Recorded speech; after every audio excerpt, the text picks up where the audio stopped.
मोहतरम नाजरीन, आप देख रहे हैं सरप्रस्त सिलसिला। मैं हूं महबूब रजा सिद्दीकी। चलिए, हमारे सामने में रूबरू है हिंदुस्तानी अवामी मोर्चा के नेशनल प्रेसिडेंट जनाब doctor Santosh Kumar Suman ji, ex minister government of Bihar, MLC, मौजूदा एमएलसी है। आप जानते होंगे कि अभी हिंदुस्तानी अवामी मोर्चा एनडीए के ग्रुप में है और डॉक्टर संतोष कुमार सुमन अपने आप में एक बड़ा नाम है, एक बड़ा चेहरा है, इसलिए कि जीतनराम मांझी जी के साहबजादे हैं और जीतनराम मांझी जी अपनी सारी जिंदगी अति पिछड़ों के लिए, दलितों के लिए, मजलूमों के लिए, माइनॉरिटी के लिए और अकलियत के लिए, सबके लिए आवाज हमेशा से बुलंद किया है। चाहे कहीं भी रहे, किसी भी जगह रहे, मांझी जी का एक नाम तो बात है, सच बात, हक बात, बड़े पैमाने में बोलते हैं। चाहे किसी भी दल में रहे, वो अपने आप में एक बड़ा मामला है। चलिए हम डायरेक्ट बातें करते हैं कि अभी कलकत्ता के दौरे पे आए हुए हैं, आपका इस्तकबाल है, स्वागत है। क्या ये पर्सनल मखसूस दौरा है या पॉलिटिकल दौरा है? नहीं, एक व्यक्तिगत दौरा है, पर्सनल दौरा है। हम लोगों के साथी थे संदीप भट्ट जी, उनके पिताजी का देहांत हो गया और उन्हीं के कल भोज है, उसमें हम लोग सम्मिलित होने आए हैं और एकदम व्यक्तिगत दौरा। संतोष जी, जिस तरीके से पूरी जो इंडिया टीम है दो हिस्सों में बट चुकी है, एक तरफ तो एनडीए है जिसमें से 38 दल कमोबेश उनके साथ है और दूसरी तरफ जो है 26 दल है जिसको इंडिया का नाम दिया गया है। आप जान ही सकते हैं, तो ऐसे दल में क्या लग रहा है 2024 में क्या रहेगा रिजल्ट?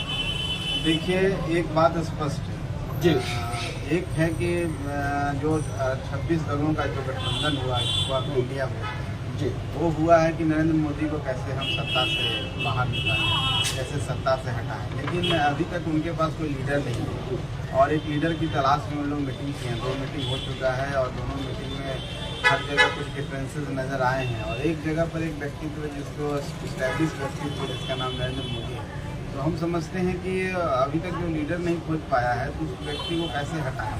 आपस में उनमें द्वंद्व है, मतभिन्नता है, आपस में हर व्यक्ति प्रधानमंत्री के कैंडिडेट हैं। कांग्रेस चाहती है कि हम प्रधानमंत्री बने और भी बहुत नहीं, कांग्रेस ने तो बेंगलोर के इलेक्शन में डायरेक्ट क्लियर कर दिया कि हमें प्रधानमंत्री बनना नहीं है। ओपन मल्लिकार्जुन खड़गे ने, ऐसे तो भाई साहब सब ममता बनर्जी ने ऐसा तो सबने बोला है, तो इसका मतलब कोई प्रधानमंत्री नहीं बनेगा। बेकार आफ्टर इलेक्शन वो लोग डिसाइड करेंगे। आफ्टर इलेक्शन में डिसाइड नहीं होना है, सबका महत्वाकांक्षा है और सब डर से एक साथ हुए। सब है कि कहीं न कहीं अगर ये ज़्यादा दिन रह जाएंगे तो हम लोग का अस्तित्व खत्म हो जाएगा। इसलिए सब लोग कहते हैं, माननीय नीतीश कुमार जी को भी प्रधानमंत्री बनना है, लेकिन अगर माइक पर बोलेंगे, आपके प्रमुख बोलेंगे नहीं हम कैंडिडेट नहीं है, संयोजक उनको ही बनना, नहीं कहेंगे हम नहीं है। सब लोग बोल रहे हैं कि हमको नहीं बनना है, तो हमको नहीं बनना है तो क्यों इस तरह के परेशान हो रहे हो? सब कह रहे हैं हमको एक व्यक्ति को हटाना है। अरे इसलिए गठबंधन कीजिए ना कि मेरा विजन है कि हम कैसे विकास करेंगे, कैसे हम इस देश को नरेंद्र मोदी से ज़्यादा बढ़िया बनाने की कोशिश करेंगे। उन्होंने जो काम किया उससे ज़्यादा हम करेंगे या फिर उनकी भी गलतियाँ उसको हम नहीं दोहरा के अच्छा काम करेंगे। सिर्फ एक एजेंडा है कि नरेंद्र मोदी को हटा देना। तो इस तरह के एजेंडा के साथ कोई गठबंधन टिकता नहीं है और गठबंधन जब ही चलता है जब मन से एक साथ हो लोग। और मगर नाम से ही तो जैसे कि उन्होंने नाम रखा है कि Indian national development inclusive alliance, तो डेवलपमेंट का तो पहला लफ्ज ही डेवलपमेंट रख देने से कोई कलेक्टर रख देने से कलेक्टर नहीं हो जाता है। इंडिया नाम रखा है तो एक इमोशनल कार्ड भी खेला है कि हम देश के नाम पर इसका नाम रख देते हैं, लोग हमको वोट देते हैं। तो सवाल वो नहीं है, सवाल है कि आप इंडिया रहे चाहे एनडीए रहे, सवाल है कि आपके अंदर क्या विजन है और देश के लिए क्या सोचते हैं। कोई एजेंडा पर बात तो करना चाहिए उनको, विकास के मॉड्यूल पर तो बात करना चाहिए। कहीं पर बात नहीं होता, सिर्फ एक ही बात होता है उनके क्या कि हमको नरेंद्र मोदी को हटाना है, भाजपा की सरकार को हटाना है। तो आप क्यों किसी को हटाने के पीछे पड़े हैं? अपने बारे में बताइए ना कि हम आएंगे तो ये करेंगे, हमको आप बोलिए। संतोष जी, यहाँ पर एक सवाल भी लेना चाहते हैं कि बहुत अहम सवाल है कि एनडीए में जो 38 जमातों का दल है उसमें से हम, जैसा कि हम लोग देख रहे हैं, समझ रहे कि आफ्टर मोदी जी के बाद सिर्फ मांझी जी का ही चेहरा जिसको देश पहचानता है, दूसरा कोई पूरे दल में एनडीए में चेहरा नहीं। ऐसे दल उनके साथ चले गए हैं जो जैसे कि गाजीपुर का वो अफजल अंसारी का दल है, वो कभी वो आप उसके खिलाफ बोल रहे थे, वो दल आपके साथ चला गया। ऐसा दल है पूरा जिसके ऊपर करप्शन का चार्जेस वगैरह, महाराष्ट्र के जितने लोग एनसीपी के सब पे तो करप्शन का चार्जेस है। तो ये कहीं ना कहीं नहीं लगता है कि ये हमारे पास आइए तो करप्शन मुक्त हो जाइए, हमारे पास आइए तो सब चीज मुक्त हो जाइए? तो ये हमारे ख्याल से लग रहा है कहीं ना कहीं एनडीए गलत तो नहीं कर रहा है। देखिए, ऐसा एनडीए नहीं बोला है कि आप हमारे पास आइए करप्शन मुक्त हो जाएगी। एनडीए एक ऐसा परिवार है और एनडीए में एक नेता है जिसको सब मानता है। नेता है, वहाँ पर लीडरशिप का क्राइसिस नहीं है। नरेंद्र मोदी को सब मानते हैं और छोटे छोटे दल हैं। हम बात बताते हैं आपको कि दलों का गठबंधन, 39 दलों का गठबंधन हो गया है बीजेपी लगा करके, तो 26 दल उस तरफ से, 26 दल में सब बड़े नेता हैं, सब स्टेट में किसी की सरकार है या स्टेट में अपोजिशन में, सब बड़े बड़े हैं और सबकी महत्वाकांक्षा ही बहुत बड़ी बड़ी। और जाहिर सी बात है जब स्टेट में है तो स्टेट से मगर दिक्कत तो सब उधर ही है। केजरीवाल की टाइप के लोग हैं कि प्रधानमंत्री बनना चाहते हैं। इधर देखिए, इधर आपको संवेदना नजर आती है। छोटे छोटे दल हैं, छोटे छोटे दल किसी इलाके को, किसी रीजन को रिप्रेजेंट करते हैं और वो उसी रीजन में है और उनकी आवाज़ वहीं दब जाती है। नरेंद्र मोदी जी ने उनको कनेक्ट करने की कोशिश किया और उस आदिवासी इलाका और छोटे से इलाके से कि वहाँ के लोगों को जो प्रतिनिधित्व हम दें, एनडीए का एक मंच दें, फोरम दें, ताकि उनकी आवाज़ को एक नेशनल आवाज। जी, आप बिहार से आते, बिहार के ऊपर एक अहम सवाल लेना चाहते हैं। वो सवाल क्या है कि पारसनाथ पासवान और चिराग पासवान, यही जो एलजेपी था, इसी को बीजेपी ने 2 हिस्से में बांट दिया और चचा को पूरी टीम दे दिया। भतीजा जो है, बेटा जो है रामविलास जी का अकेला सिंगल रह गया। मगर आप जब एनडीए की मीटिंग होती है, जब जिस दिन उसी दिन मीटिंग होती है, तो चिराग पासवान को जिस तरीके से गले लगाते हैं, तो ऐसा नहीं लग रहा है कि पारसनाथ पासवान को पीछे फेंकने की एक बड़ी साजिश? देखिए, ऐसी बात नहीं है। एक व्यक्ति का अपना जेस्चर होता है, एक व्यक्ति का मिलने का तरीका होता है। चिराग पासवान जी से अगर एक पुत्रवत तरीके से मिले हैं, उनको गले लगाए हैं, तो इसका मतलब नहीं कि पारस जी के खिलाफ है। पार्टी पॉलिटिक्स में अपना अपना सबका एजेंडा होता है, उस एजेंडे पर वो दोनों काम कर रहे हैं।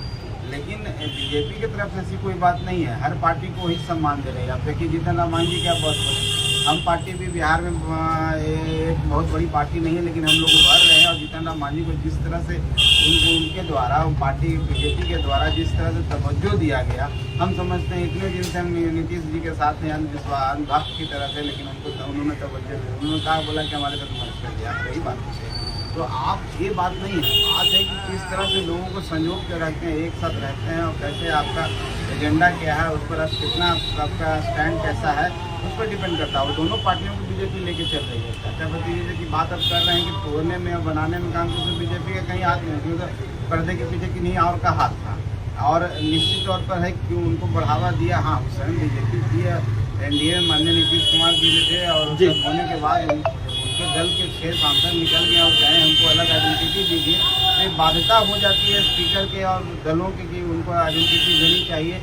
और उसी तरह से पारस गुट बना, उसमें कहीं पर बीजेपी का और कहीं पर किसी का हाथ नहीं। एक अहम सवाल और तल्ख सवाल ये है, कहीं न कहीं हिंदुस्तानी अवामी मोर्चा जो है, जीतन राम मांझी सारी जिंदगी दलित, पिछड़ों और माइनॉरिटी को लेकर के, अकलियत को लेकर, अल्पसंख्यक को लेकर के राजनीति के, मगर जिस तरीके से आप एनडीए में चले गए, तो क्या रहेगा? देखिए, मेरा नाम संतोष मांझी है जी, और हम कलकत्ता में रहें या दिल्ली में रहें, मेरा नाम संतोष मांझी है। इससे आप बहुत ही समझ चुके होंगे जी। हिंदुस्तानी अवाम मोर्चा सेकुलर गरीबों की बात करती है और पूरे जोर से करती है, और गरीबों में सब आते हैं, हर समाज के लोग आते हैं। जाति धर्म से उठ करके हम राजनीति करते हैं, इसके साथ हम कभी समझौता नहीं करते। कहीं भी रहे, हम एनडीए से हमारी शुरुआत भी हुई। जब हम एनडीए में 21 सीट मिला तो 4 मुसलमानों को हम लड़ाए। हर समाज के लोगों को लेकर चलते हैं, और मेरी आवाज़ हमेशा गरीबों की आवाज़ रहेगी और गरीबों की आवाज़ बुलंद करने में रहेगी। इसमें कहीं पर कोई कोताही नहीं होगा, इससे कहीं समझौता नहीं। इज्जत के साथ हिस्सेदारी बिहार में मिलेगी कि नहीं? निश्चित तौर पर इज्जत के साथ हिस्सेदारी मिलेगी। कितनी सीटें की उम्मीद करते हैं 40 में से? देखिए, अभी सीटों की बात हम नहीं किए हैं, लेकिन सम्मानजनक सीटें रहेंगे और विवाद में हम पड़ना नहीं चाहते हैं। फूट के विवाद है, अगर हमने बोल दिया, अब देखिए ना, महागठबंधन में हम बोल दिए कि अभी हम 5 सीटों में बहुत अच्छी तैयारी कर चुके हैं और भी तैयारी करेंगे, और आने वाले सीटों में हम आने वाला समय में इतनी तैयारी करेंगे अपने सहयोगियों के हर जगह हम मदद कर सकें। उन्होंने बोला कि हम 5 सीट मांग रहे हैं, तो ऐसी बातें नहीं है। लोग जो कमज़ोर होता है, जो गरीब होता है, उसको सताने के लिए लोग करते हैं। समानवादी जो विचारधारा, कोई हमको बोल दिया कि आपकी राजनीतिक हैसियत क्या है, कोई हमको बोल दिया कि छोटी दुकान है, इस विचारधारा के साथ अब रहने की भी बात करते हैं। इसलिए हम लोग जहाँ भी हैं अपने सूलों पर हैं, अपने जो आवाज़ जो गरीबों की आवाज़, जो विचारधारा उनको आगे बढ़ाने की बात है, उस पर हम लोग कायम हैं। कहीं भी रहें, हम की आइडेंटिटी बरकरार रहेगी, हम की जो आइडियोलॉजी है वो बरकरार रहेगी। हम अपने जो मार्ग अपने काम से, जिस काम के लिए बनाया है पार्टी के, उससे कहीं अलग नहीं हटेगा, वो हमेशा कायम रहेगा और आवाज़ कभी दबेगी। आप सियासी सूझबूझ के बहुत माहिर आदमी हैं और सब चीज़ को समझते भी हैं, मगर इस बार का जो 24 का इलेक्शन है, जो इंडिया बनाम एनडीए होने जा रहा है, उसका एक ही फार्मूला है कि 1:1 लड़ाई होगी, जिसकी तीसरी मीटिंग जो है महाराष्ट्र में होने वाली है दिल्ली में इन लोग का फिर एक बड़ी जो है हेड ऑफिस भी बनेगी, उसमें 10 से 11 लोग जो कोऑर्डिनेटर बनेंगे और उसमें फिर 2-3-4 लोगों को जिम्मेदारी मिलेगी। तो ऐसे में नहीं लग रहा है कि बहुत बड़ी लड़ाई जो है 2014 के बाद पहली बार जो है मोदी सरकार को एनडीए गठबंधन को जो इंडिया जो गठबंधन है वो 2-2 हाथ करने के लिए पूरी तरीके से तैयार है। तो यहाँ पर क्या रहे? देखिए, हम तो स्वागत करेंगे कि कोई लड़ाई लड़ने वाला आ जाए। मैदान में अगर कोई लड़ाई लड़ने वाला नहीं है, वैसे ही वॉकओवर दे देता है तो खेलने वाला खिलाड़ी को भी बहुत खराब लगता है कि हम ऐसे ही जीत रहे हैं, जीतने में मजा नहीं है। और आपको हम बता देते हैं 24 में भी वही रिजल्ट होगा जो 19 में, कुछ नहीं बदल। इस बार इतना आसान नहीं है, एकदम और आसान है। यहाँ पूरा साउथ से तो इंडिया नील हो चुका है। अरे साउथ से नील हो चुका है ऐसी बात नहीं है। आप देखेंगे, आप बंगाल में भी कुछ नहीं रहा। आप लोकसभा में देखिए, आप पिछली बार भी देखिए बंगाल में क्या था BJP.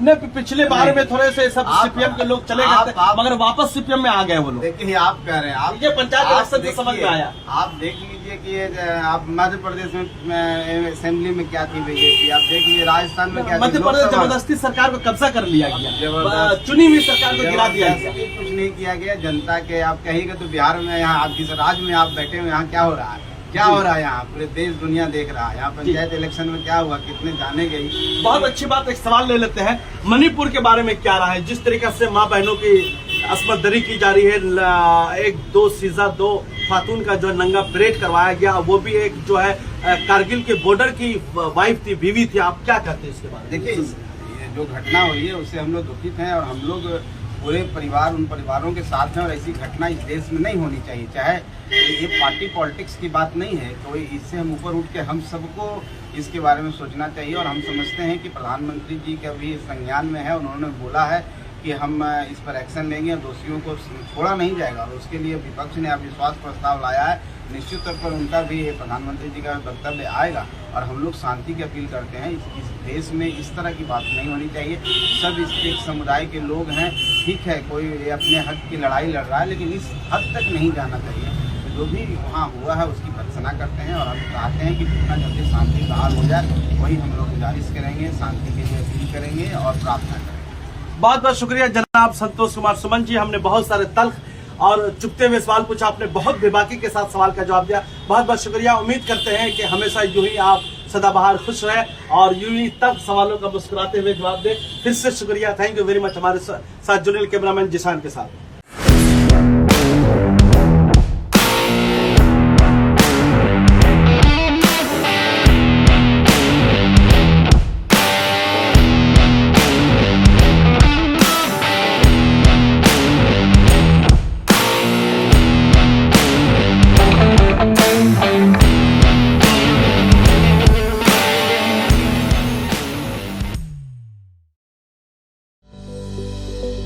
Welcome to K-Mall, a premium project by Kaleen Group.